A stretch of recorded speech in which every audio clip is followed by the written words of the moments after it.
What's up YouTube? I'm so excited to ride today. We have a highly anticipated first ride test. We're at Fox Raceway riding the 2025 Honda CRF250R.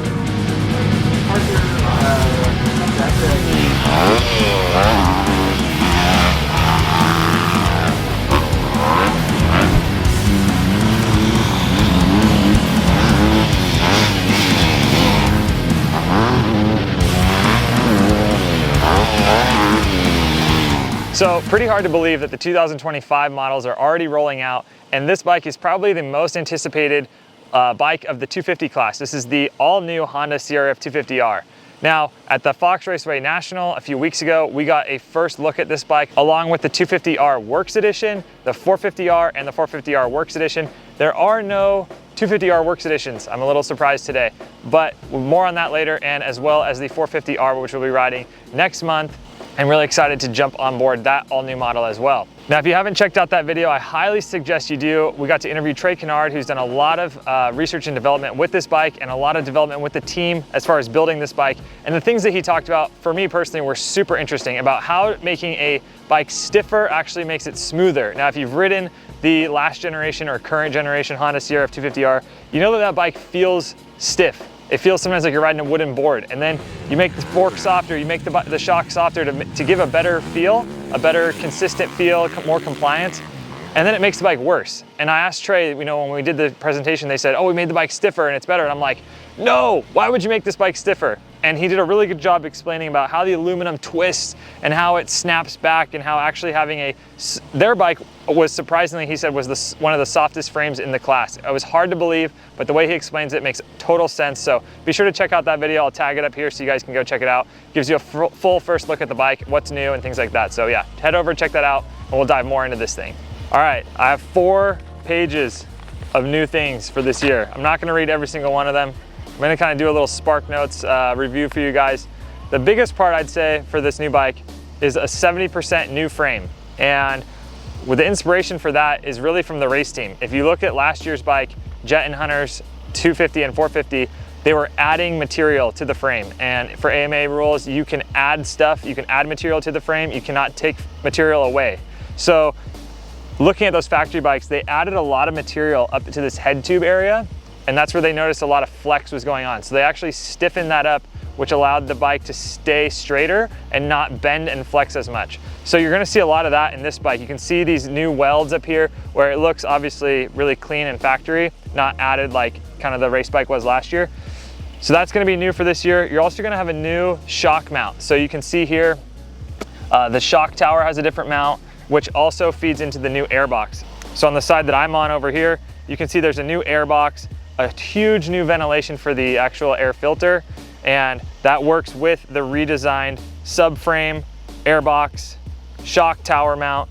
And then you can see on the new bodywork to complement that as well, there's a lot of grip, this real textured black material over here. That feeds into the new shrouds. I'm a little bit iffy on these shrouds. It gives me 89, 90 Honda vibes. A little bit retro look, I feel like. Maybe once people start doing some new graphics on these, it'll look a little bit better, but I'm a little hot take on these. I'm not sure if I'm in love with them just yet. The red looks good, black wheels. You're gonna have Pirelli Scorpion tires like you've had in the years past. Cable clutch, similar to what the Honda was running the last few years. The engine is predominantly the same, except for this new airbox. And then you're gonna get the ECU cluster up here where you're gonna have maps, traction control. It's the same unit as the Honda 450. So cool that that's being brought into modernity a little bit with those, and you're gonna have the same unit if you ride a 250 and a 450 Honda. A few more little things that you're gonna notice are updated linkage, stiffer or more rigid fork tubes. You're still gonna run the 49mm Showas up front. Yeah, it's like, I feel like it's a tweaked version, maybe not all new. It does look all new, but if you get close, you see the engine is very similar. You see the forks are similar. The frame is obviously different. Bodywork is different. Really excited to ride this bike today. I feel like the Honda has had a lot of potential the last few years in our shootouts, but it does kind of, I don't know, it kind of fades a little bit. The engine was a little bit high strung. This chassis was real stiff. They say it was soft, but it felt stiff for the rider. So I'm excited to ride this thing today. Like I said, we're at Fox Raceway, brand new bike. Should be a good day. We'll come back in a little bit to give you guys a full first ride review and how this bike feels. But what I'll also do is have Ryan Dudek, the communications manager for Honda America, to give you the real rundown on what's new with this bike, the official word on what's new with this bike. All right, hey guys, I'm Ryan. I'm with my buddy Ryan from Honda. Ryan and Ryan. You could listen to me talk about all of these bike specs, but better to hear it from the official Ryan from Honda. So Ryan, tell us what's new with the new Honda 250R. So quite a few changes this year. One thing that was exciting for us was to bring this bike in at the same time as we changed the 450. That was something new we've never done. And part of that, it's been in the planning for about 4 years. So once they started development on the 450, then the 250 was able to leapfrog all those changes, and we got the 250 out at the same time. Nice. So we're excited about that. But the biggest changes here are the frame, which is 70% change from the previous year, and then all the little pieces like the linkage, the subframe mounting position, the front axle, the triple clamps, the stem, and the forks have all been changed just to kind of polish the handling and make it better. So with that, most of the frame is new, but the engine is predominantly the same. We have a new airbox. Is that supposed to change the character of the engine a little bit? New maps and traction control, obviously, but... Yeah, so the airbox changed the character a lot, and then we changed the exhaust to match the airbox and the intake. So the intake and exhaust has been changed, and that just kind of really smooths the motor out and makes it easier to ride and gives it a little bit more power where you want it. So the race team, Trey was telling us the race team had a lot to do with this bike, taking some of the things that you guys learned last year and really focusing that for the production model, which is pretty cool. Yeah, that's right. So, and that's been going on for 3 years. The race team always trying different things on this chassis, and then we're getting it now in production. So we took that back to the R&D and then made it production. So a lot of new changes for the bike this year, big updates, and like you said, 2 new models for this year. What are we looking at price-wise for this? This one comes in at $82.99 plus the destination fee, and they're in dealers now. So nice. Well, we're gonna get on board this bike, Fox Raceway today for the 2025 first ride review. Thanks, Ryan, for your help. Thank you, Ryan. See you guys out there.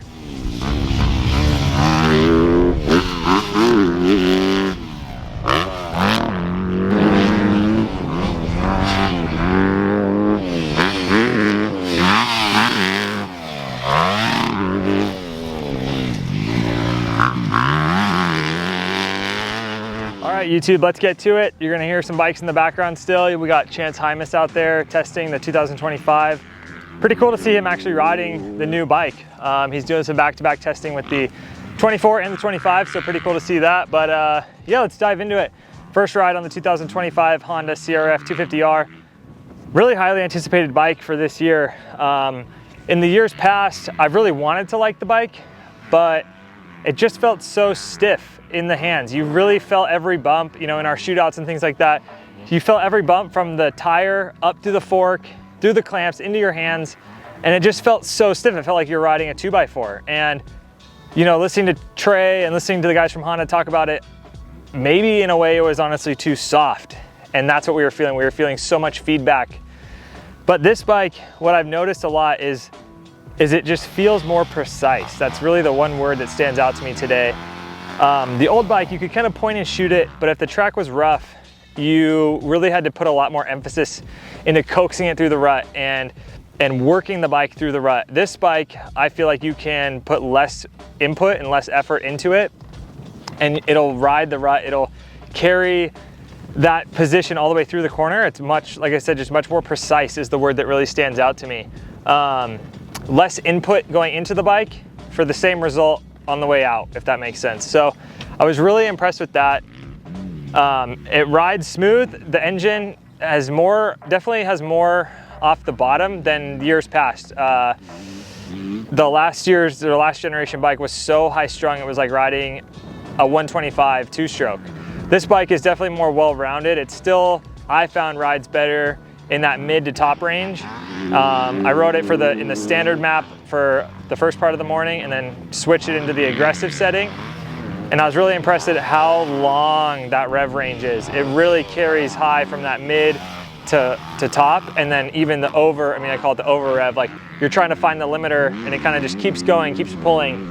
Especially on some of these faster straightaways here at Fox. you're able to carry that momentum a lot longer.